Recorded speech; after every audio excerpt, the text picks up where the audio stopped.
Hello बच्चों, start करते हैं इंट्रोडक्शन फॉर एक्सरसाइज 10.3। इसमें जो हमारा फर्स्ट टॉपिक है वो है प्रोडक्ट ऑफ टू वेक्टर्स। तो बच्चे आपने एडिशन ऑफ टू वेक्टर किया था ट्रायंगल लॉ से और पैरेललोग्राम लॉ से।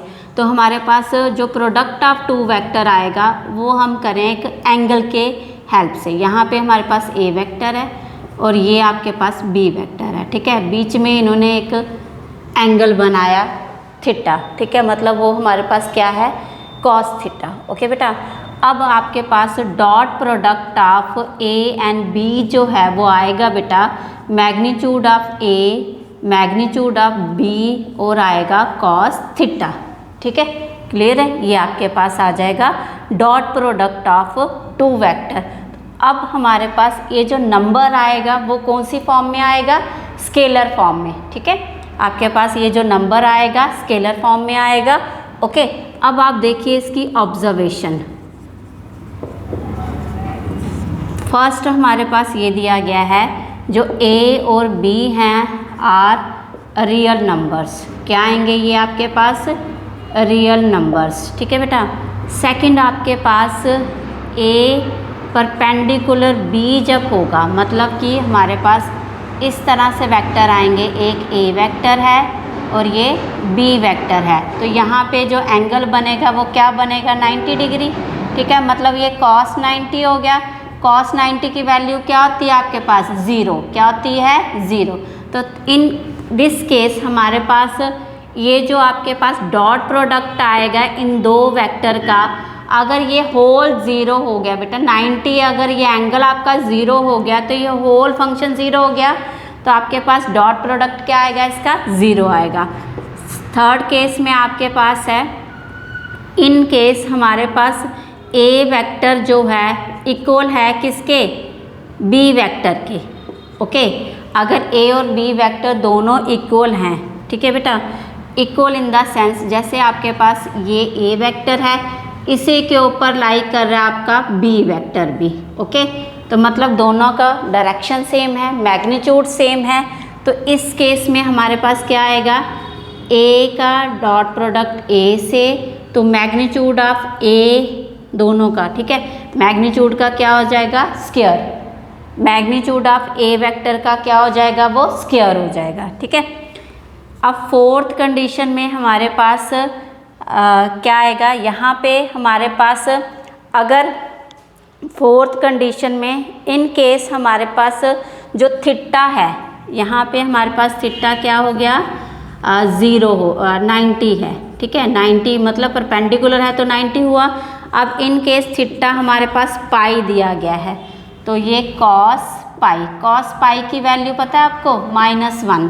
तो यहाँ पे हमारे पास dot product of A and B क्या हो जाएगा, minus dot magnitude of A and magnitude of B vector, ठीक है, ये आ जाएगा आपके पास। मतलब आपके पास कॉस थीटा जो है बेटा उसकी वैल्यू क्या होगी, -1। कॉस पाई की वैल्यू -1, तो -1 से मल्टीप्लाई कर लिया आपने, तो ये आ जाएगा minus magnitude of A and B. अब फिफ्थ कंडीशन आपके पास क्या है, ऑब्जर्वेशन।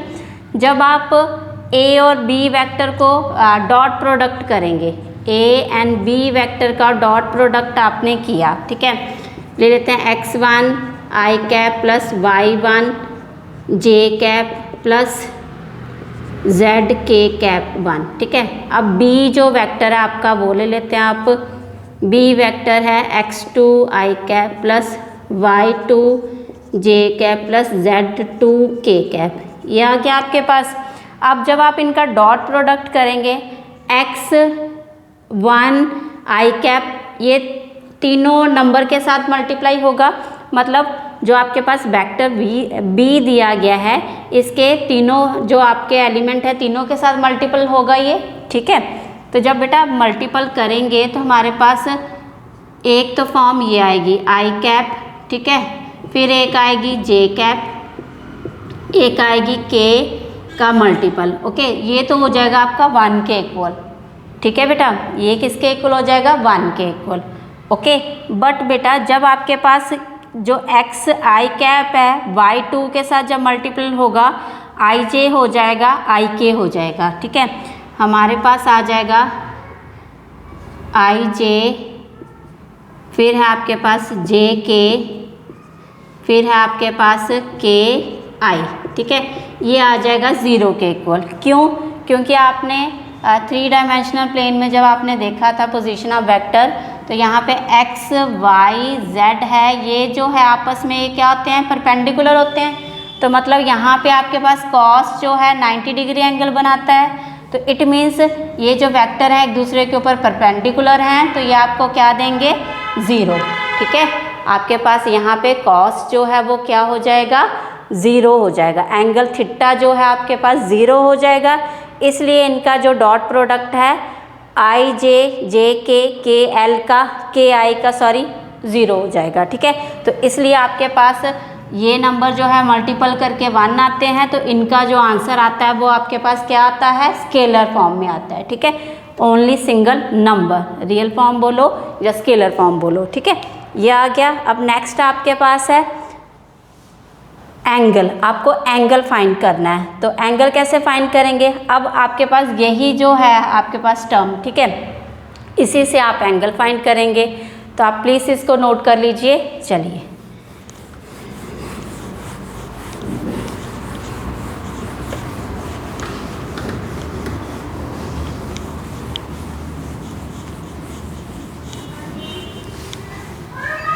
अब बच्चे आप देख रहे हैं हमारे पास यहाँ पे ही है cos थीटा। आप क्या करेंगे, आप cos थीटा को उसी साइड रहने दीजिए, dot product of A and B vector upon में magnitude of A and B vector, ठीक है। ये आ गया। अब आपको थीटा फाइंड करना है। थीटा आ जाएगा cos, इधर आके क्या हो जाएगा, cos इनवर्स ए और बी का डॉट प्रोडक्ट अपॉन में magnitude of A and B vector, ठीक है। इस तरह से आप क्या करेंगे, angle between A and B vector में फाइंड कर लेंगे, ओके।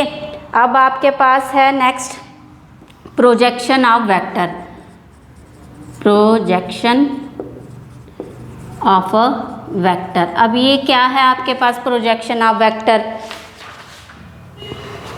अब यहाँ पे projection of a vector on a line, ठीक है, ये आपको दिया गया है।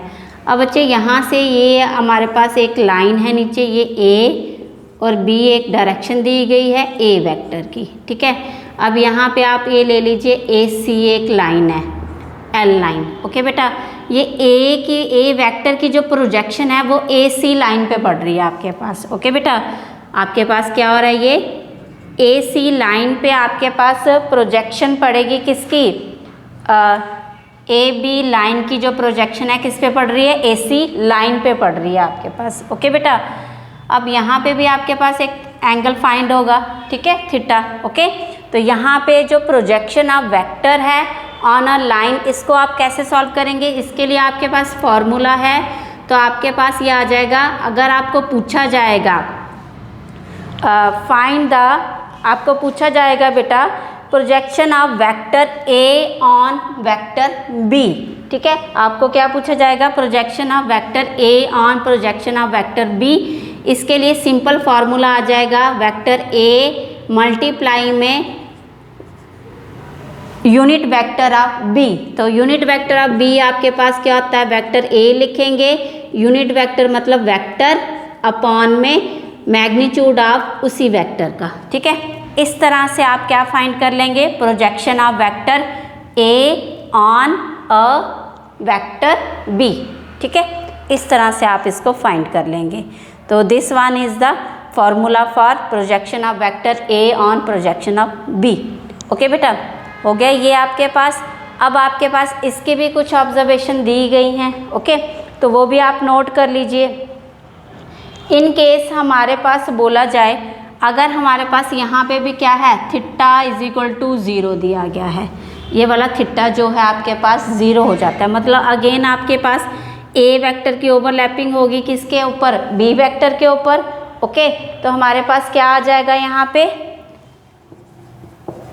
ए बी, ये जो ए बी है मतलब A B equal to A B हो जाएगा, ओके। मतलब ए वेक्टर जो है वो इक्वल टू ए वेक्टर ही हो जाएगा, ओके, जब आपके पास क्या है, थीटा आपके पास क्या दिया गया है, 0। ओके बेटा, ये आ गया। जब आपके पास क्या दिया गया है, थीटा 0।